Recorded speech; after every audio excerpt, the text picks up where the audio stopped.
This is Beau, and this is Beau's roadmap to success. His buddy Puff is over there lying in the dog bed. We didn't really work with Puff that much. We worked with him a little bit on stay and sit, or on sit and come.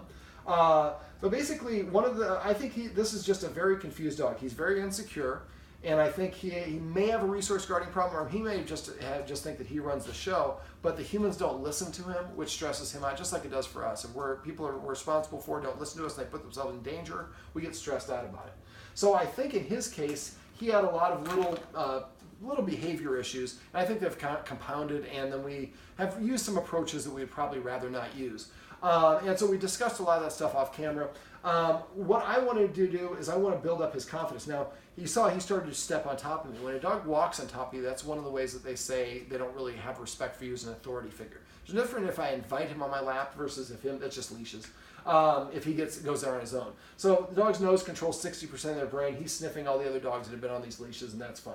Beau, he's very treat motivated, and there we go. Sit. And there you go. Don't put it in the crack. So basically, what we talked about is how we can use positive reinforcement and positive dog training methods to help him feel more confident.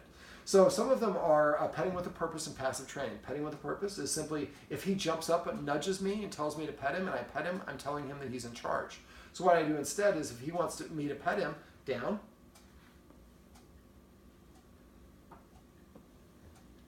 down. And then I can pet him for an hour. So I'm just going to ask him to sit or lay down or come or do something, some command that he knows before I start petting him. Especially if he nudges me or scratches at me, he's telling me what to do.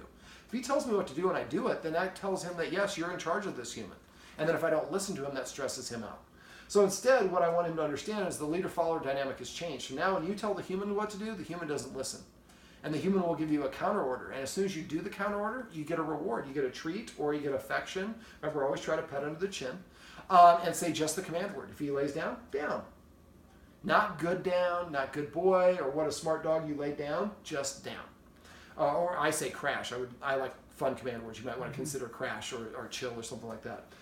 So if he tells me what to do, nothing happens. If I tell him what to do and he does it, he gets a benefit. He's a payoff. He gets a reward. So that now he's motivated to do those things. After a while, he'll come start sitting in front of people to prepay and ask for attention. He's already started doing this. I would do the same thing when we're playing fetch. He needs more exercise, so in between each fetch, sit once. And he didn't sit right away. I waited. And as soon as he sat, then I threw the ball or the object. And so after a while, he will just come and start dropping the object and sitting because that's the rules that you've set for him. And again, it's a very minor way where he shows a little respect for you as an authority figure because he has to do it your way. You're not telling him to sit over and over. The more you say it, the less you mean it. I say sit once, and I just wait. And then as soon as the dog does what I want, then the dog gets the reward that it wants. I throw the ball, I throw the item. But if he jumps up on me on my shin and I say sit and he doesn't sit, I would lean back like this across my arms and look away. If he scratches and barks, I'm ignoring him completely. The only way to get my attention is through good, positive interactions and desired behaviors. I don't even look at you for undesired behaviors because that is a reward. It's validating for a dog to be looked at. So I also went over passive training. Passive training will really help with Puff there, is to basically wait for the dog to do something that you want it to do and rewarding it within that 3-second window and saying whatever the command word is. So if he lays down, I pet him and say crash within 3 seconds of him laying down organically, and he does it on his own. Every time he comes to me, I would pet him and say come. Every time he sits, I pet him and say sit. Now these are things that we have a tendency to ignore because we've already taught the dog to sit. He doesn't need to be rewarded for it. Yes, he does. Because dogs need a validation, and they need a way to make us happy, and we usually do a really crappy job of communicating what they can do to make us happy. But now if we start petting him for doing these desired behaviors, they start emulating those behaviors, and now the dog looks better, more obedient, better trained, because we're just emphasizing the things that we like. And that's so for passive training, every time he comes to you, pet him and say sit, come, and I say reward. If I see somebody, the dog just came to the person and I didn't catch it, and somebody says reward, I look at the dog, he's sitting, I pet him and say sit. Don't ask because we only have 3 seconds. By the time somebody saw it and then told me, that's 2 seconds. I have 1 second. So if he's sitting, I'm just going to pet him and say sit. If he's standing, I'm going to pet him and say here or come. If he's lying down, I'm going to pet him and say crash or whatever it is. Passive training and petting with a purpose are the two easiest things that you can do that will have the biggest impact on the dog. Especially with him, he's learned to growl and be aggressive. We don't want to meet that with aggression because that's going to validate his where he's coming from. And where he's coming from, remember, is an insecure place. It's not an aggressive place. He feels so insecure. Down, crash. I like crash. Oh, I don't want him on my lap, so the petting stops. Stopping giving your dog affection at appropriate times, sit, can be very important a way for the dog to listen. So he just notices, well, I'm hanging out next to the human. As soon as I climb on the human's lap, he stops petting me. As soon as I get off of his lap, he starts petting me again. With enough repetition, the dog will start emulating that behavior as a way of getting me to pet him. Now, I went over some rules, and it's going to be hard to enforce these because he's confronted, he gets very aggressive. So one of the things I would like the guardians to do, he doesn't have his collar on right now because they were giving him a bath. We're trying to, but he doesn't like baths anymore. Now for the bath, let's talk about a solution for that. What I would do is take one of these treats. I take a whole bunch of these treats actually. Take one, walk over to the bathtub and toss it in the bathtub. When he goes in there and gets it, you might say tub or whatever the word is that means bathtub. And then leave the room. And wait a couple minutes and go back in there and toss another one in there. So we're taking away all the elements of the bath other than just making him jump in the bath. And this is how I train dogs to do things or to fix behavior problems. I break it down into small individual steps, help the dog practice one step at a time. So now maybe for a week, we just practice going in there, toss a treat in there, and say the word bath. And then he jumps in there. Second thing I might do is I might go in there and I might actually, once he's comfortable and I just say bath and he'll jump in the bathtub without having to have a treat. I take one of these tricky trainers and what I'm doing is I'm going to smash it. And I'm going to have the cameraman kind of pan down and watch the dog. So now I made it like a pancake. What I'm going to do is now I'm going to let him chew on it in little pieces. So I can control it. It takes him about 3 or 4 bites to get through all of it. So what I would do is I would go into the bathroom, close the door, smash one of these treats, and then let him start chewing on it. And as soon as he starts chewing it, I would turn the water on from the faucet just a little bit. If he stops chewing the treat, turn the water off and remove the treat. And then offer the treat again. As soon as he starts chewing it, turn the water on just a tiny little bit. The idea is we want him to hear the sound of the water while the treat is being delivered. And after a while, then he can do the water a little bit harder, a little bit more, and he's just chewing the treat. After a while, he conflates conflates basically the sound of the water falling with getting these high-value treats. So you might just go in there and spend a couple minutes, let him chew the treat, and as soon as the treat's about to be gone, you turn the water off. So he only hears the water falling when the treat's gone. But he's not in the bathtub. So we're, again, breaking it down. First one is just getting in and out of the bathtub. Second one is just hearing the sound of the bathtub filling up without doing it. Third one is I might put a little bit of water in there and invite him to jump in the bathtub and then give him a treat. And, again, we're going to break it down in individual steps so he's used to each individual step by itself without all the rest of the things together. Now, if he's on the furniture like this and I want to get him to get off, the ways that a lot of people would do would be confrontational and probably cause a problem for him. So what I'm going to do like this is let him see it. I have a treat. Toss it over there. Off. So as soon as the treat went into his mouth, he heard the word off. And I didn't throw multiples. Now, if he jumps back up and I do it again, I'm training him to do that. But this is a nice positive way to get him off the couch. I would do the same thing in the bedroom for you. I would go in there with him, jump on the bed. When he gets in there, throw a treat on the ground. Maybe close the door so that Puff isn't in there so he sees it. Don't go get it for him. When I started the session, the guardian wanted to connect all the dots for him. She's like, here's a treat, come and get this. Put it down there. He knows where it is. It's up to you to get it. I'm not going to pick it up. I'm guessing, waiting for you to pick it up and put it into his mouth because he's kind of spoiled. And the more we do that, the more we kind of give him a crutch and the more that we kind of cause him to be more insecure about things. We want him to be more secure. And the more that he has to earn his praise through petting with the purpose and passive training, the more he feels like he's doing it, he's not being given a gift. So when you go in the bedroom, again, I do this, and this is something else you guys might want to do, is go around with these treats and have 2 of these, or maybe split one of these up for every room in the house. So we want to teach him to leave the kitchen. I would walk in the kitchen, let's say this is the edge of the kitchen, this is the next room. I would take the treat, touch the dog's nose, and toss it 3 feet out of the kitchen. When he runs over and licks it up, I might say the word out for this one. And then he comes back to me, I do it again, twice. Then I go to the bathroom. Do the same thing. He's in the bathroom, I throw it right outside the hallway, out. Comes back in, out. Do that in every room in your house. Do it for this carpet, say, out. So if you go through and do this a couple times a day, every day, you're creating positive reinforcement, and you're teaching him that leaving is actually a beneficial thing. if you listen to the human, and we're creating command words, which makes it easier to direct your dog. And then when you, in the future, you say out to get out of the kitchen, he doesn't look at it as a conflict. He's like, if I go out of that kitchen, I'm going to get paid for getting out of the kitchen. I like getting paid, so I'm happy to go out of the kitchen. So again, grab about one treat, cut them in half, do it for every room in the house. Just do a little circuit. So every room gets 2 exits.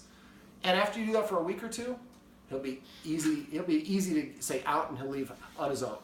Now, I'm going to get to some rules, but one of the things, he doesn't like going outside on his own. Now, we have a deck, and then you have to go down to the backyard. And he hangs out on the deck, but he doesn't like going to the yard itself.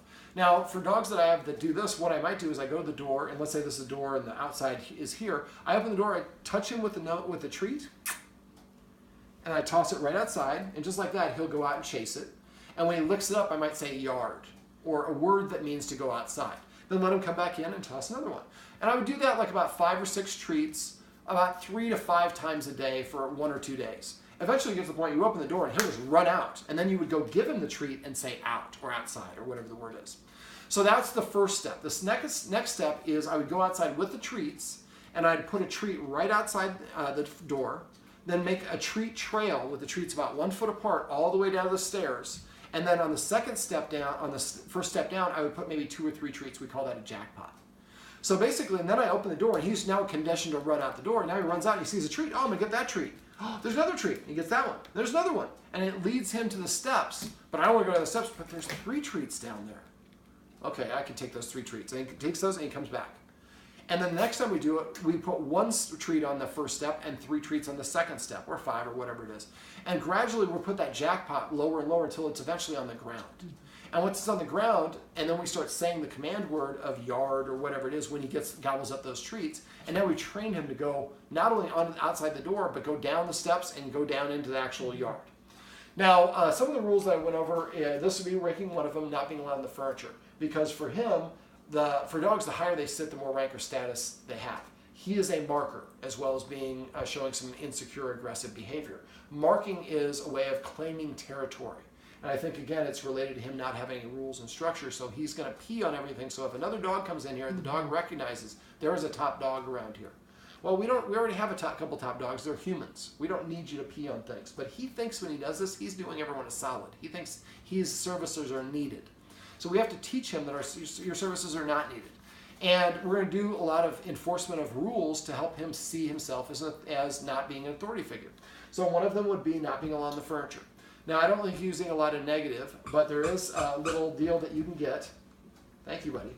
That actually, it's a bunch of panels, and you undo the panels. There's like, spikes is a wrong term, but it's a little nubs, and it's plastic, so it's uncomfortable for them to lay on. And you can unfold it here on the couch. We did this with tinfoil. He actually, the first dog I've ever seen jump up on the tinfoil, but he jumped down right away. But those might be a little bit easier, because when we leave the house, because he has such a problem with the kennel, the guardians, I'm just going to have them barricade, put the baby gate up so he can't get down the stairs, and close all the doors up here so he can be up here, but he's not going to be able to get status of getting up here because there's the little nubs. And make sure that you block here on the side so he can't get on there as well. But we want him to practice not being up on the furniture. And he should start using the dog bed more and more. And I leave the kennel door open. He might start gravitating the kennel on his own. All right, let me think. What else? I went through the escalating consequences. I would like only the female guardian to use those. The male guardian can stand up, but I don't even want.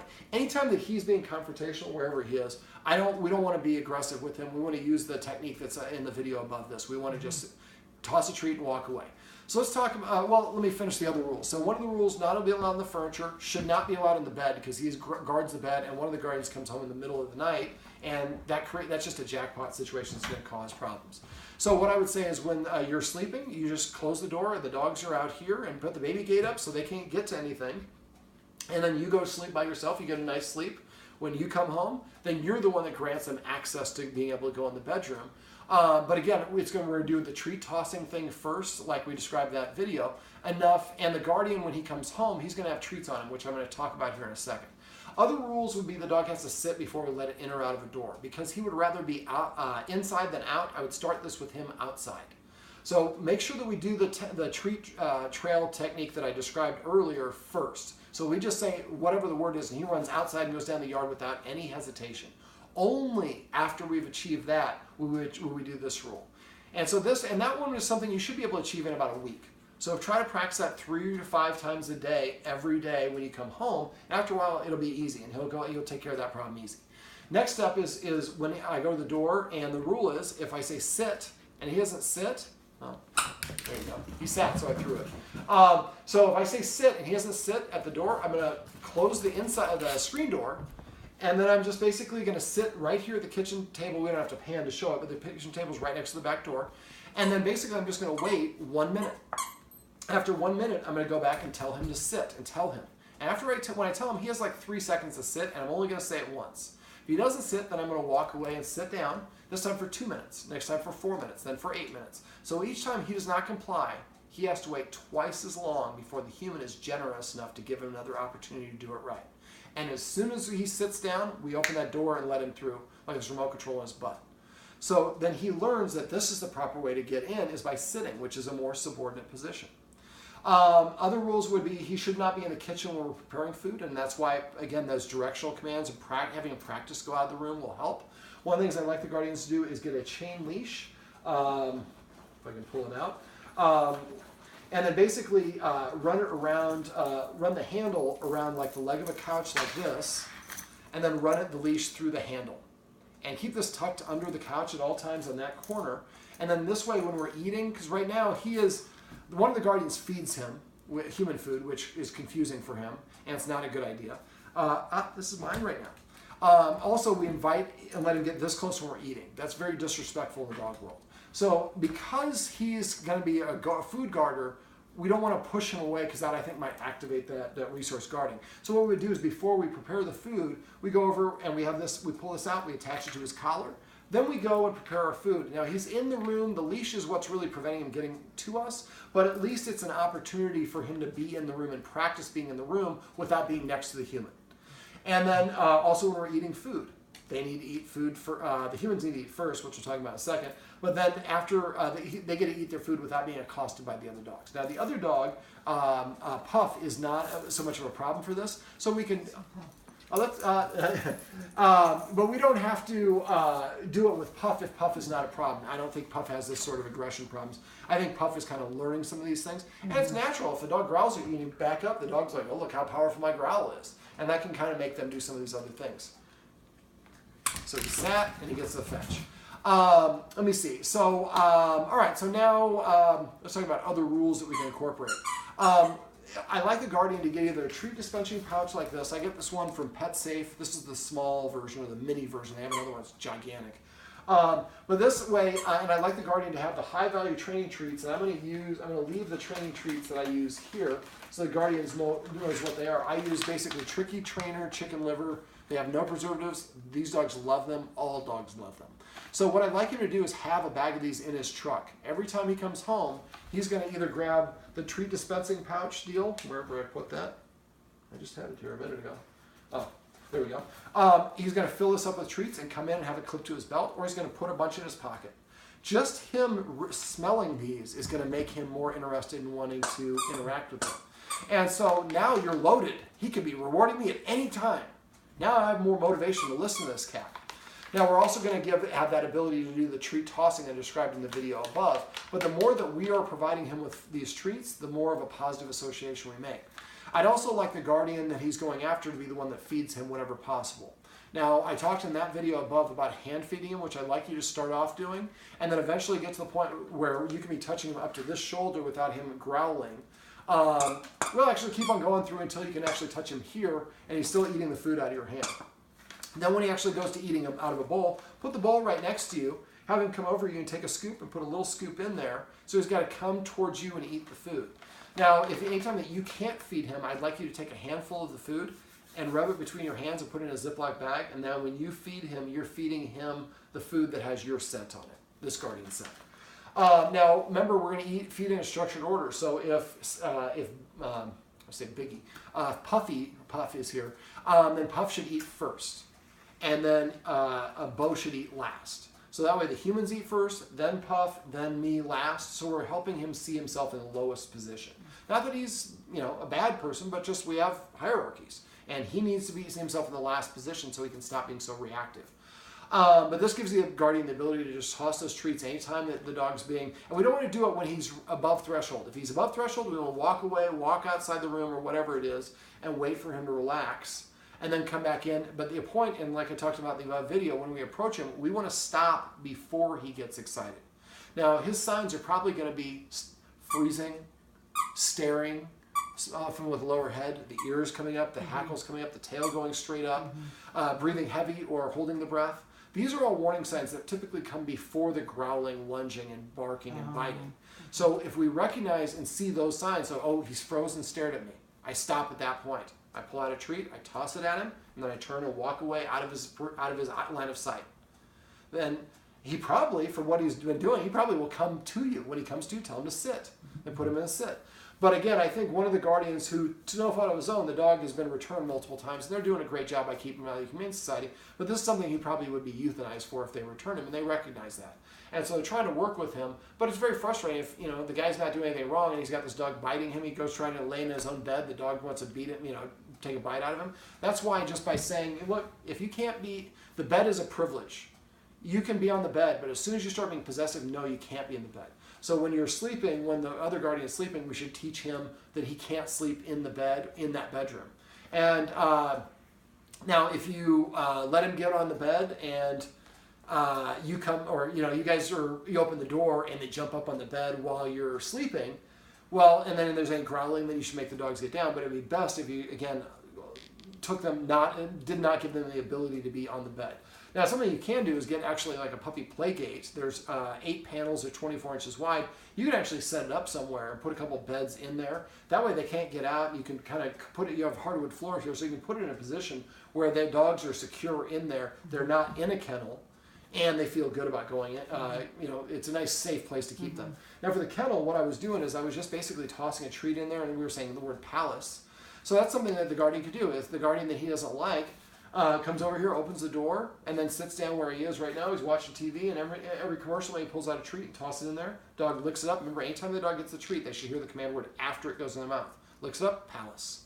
And then the dog gets to leave. So I don't know if he was resource guarding this kennel, because they have not used it for him. They brought it for him because he was marking. A lot of times I have a dog that marks, I would put them in the kennel. But you see, he's able to go in there now, and he's not growling at me, which tells me that this is not a resource guarding situation. I think he is, honestly, I think what it is he has learned my growl and my nip can get humans to move. So I'm using them. And that's why we just don't want to use any confrontation or force with him, because I think that validates that train of thought. We just want to be right there. You pet and say sit or come. Use positive reinforcement, the benefits of positive dog training. Make sure that, like I said, the humans are eating first, then we're preparing the dog's food after, and then Beau eats last. Now, if you're going to go out to eat, maybe just put the food down. Before you put the food down, grab a chip or a cracker or something. You can eat 5 or more bites, then put it down and let him have his food first. And then when Puff gets done, he walks away. Leave the empty bowl down on the ground, and then Beau comes up, and we give Beau permission to eat his food. And when each one of them takes the first bite of food, come up with a command word for each dog. So maybe we say the word chow and feast. So every time that Puff takes a bite, here's the word chow.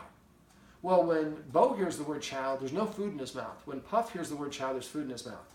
So that has a different connection with each dog. After a while, we can say chow, and Puff will run over, meaning that's my permission to eat. And then when Beau eats, maybe his word is feast. So we have to wait for him he has to wait for the word feast, and then he goes and he has permission to eat. Something I'd like the guardian to do is also to practice teach the dogs how to stay. Now, if you can't figure out how to do this, message me. If I forget, I'll try to put it in the write-up as a link, but I have videos. I teach the dog to stay for the 3 Ds. First for duration, then for distance, then for distraction. Most people try to teach them all at once. But what we'd like to do is, because they're insecure dogs, is teach them to stay, and then put the dog in a sit, stay, go get a drink of water, come back and give the dog a release. Mm-hmm. Sit, stay, go use the bathroom, come back and give the dog a release. Go change clothes. So the idea is to help the dog practice being in the house apart from the human, and helping it practice so it's not so insecure. It doesn't feel like I've got to be watching her at all times, otherwise I feel incomplete or I feel like she's in danger. Now, the more the guardians kind of, exercise. Exercise is huge. I think that is a huge factor for him. Now, he likes to play fetch. He likes to chase the laser, and he's not too manic about it. Walks are also something that are good for dogs, but it's really not as efficient as exercise. So one of the things the guardians can do is sit up here at the top, put their back to the wall right over here, and just toss the tennis ball at the back door. It's a split level house, and then it'll go down 2 flights of stairs. The dog goes down both flights of stairs, comes back up. I'm holding a treat, comes over, pop the treat in his mouth, hold the treat, he'll drop it. When he drops it, pop it in his mouth and say drop. Then pick up the ball and throw it again. Now, I'd like the guardians to create an exercise journal and write down the number of fetches. How many laps for the laser I was running in here, down the hallway, back here, then down the hallway, then back here. I kind of a loop. And so I would count each one of these as a loop. So the idea is to come up with different ways of exercising him. Playing fetch in the backyard eventually would be even better. You laser late at night, be on the top of the deck and make him run laps. So for the exercise journal, write the day at the top and then write Puff and Beau, and then make a column for each dog. Write down the time and the number of fetches, or the time and how long the walk was, the time and the number of loops with the laser, whatever it is. And then anytime that he is reactive, growly, lungy, or any of those things, write down the time, how reactive he was, and what he was doing, and what else was going on. And at the end of each day, give each dog a great letter grade, A through F. And then keep on playing around with the elements until we find, I'm guessing with Beau, he's probably going to need like 7 or 8 5-minute fetching sessions throughout the day. But when he gets rambunctious, we should interpret that as when he's rambunctious, that's his way of saying, I need more exercise. So we take him out and give him some more exercise, comes in and he's going to lay down and take a little bit of a nap. Now, instead of being aggressive and having all this edge to him, he just, and the human that I've been biting a lot is the one that has exercised me a lot. And he likes to play fetch with me, and I love to play fetch. So the more that we do that, the more we create that positive association as well.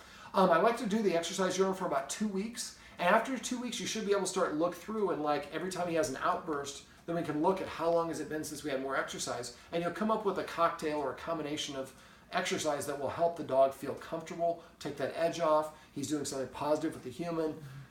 It's a win-win on multiple levels. Now, let me see. For stay, try to teach him to stay. That takes a lot of micro practices throughout the day. So try to do it throughout the day. And also go to YouTube or I have a dog trainer I can send over, and we can go through some dog training stuff. But dogs that are most reactive are often most insecure. The more that we teach, right there, sit. The more that we commands that we teach him, the more the dog is going to feel better about himself because he's earning those rewards and he has different skills. Like us, we learn a new skill, we celebrate. We graduate college, we go out and celebrate. We get a new job. We celebrate these milestones in our life, and they have an effect on our self-esteem and our confidence. So the more that we actually can teach Beau and Puff, the more confident they'll be. And that would be something that would actually be best for the guardian who's filming this right now. If he can go to YouTube and just search for easy dog tricks. Do not teach shake. Anything but shake, because shake gets confusing. These dogs put their paws on the humans way too much anyways. And when the dogs jump up, again, stop petting. Anytime a dog starts, if you're petting the dog and a dog starts doing anything you don't want, immediately stop petting within that 3-second window. By stopping petting and affection or attention, you can actually help a dog learn good behavior as well. But if he jumps up and you keep on petting him, remember, anything your dog is doing when you pet it is what you're rewarding and enhancing. So if your dog is nervous and you pet it, you're going to make it more nervous. So instead of petting when it's nervous, if the dog is nervous, I can put my hand on the dog and let it know I'm here with you without making it worse. But as soon as I start petting, it's going to make it worse. Little boot scooting, so they might need to have both dogs need to have their anal glands expressed. All right, well, let me think. Hey, Beau, can you come back up here? Come. There we go. This is Beau, and this is his roadmap to success. Remember, everything you do trains your dog. Only sometimes you mean it. Isn't that right?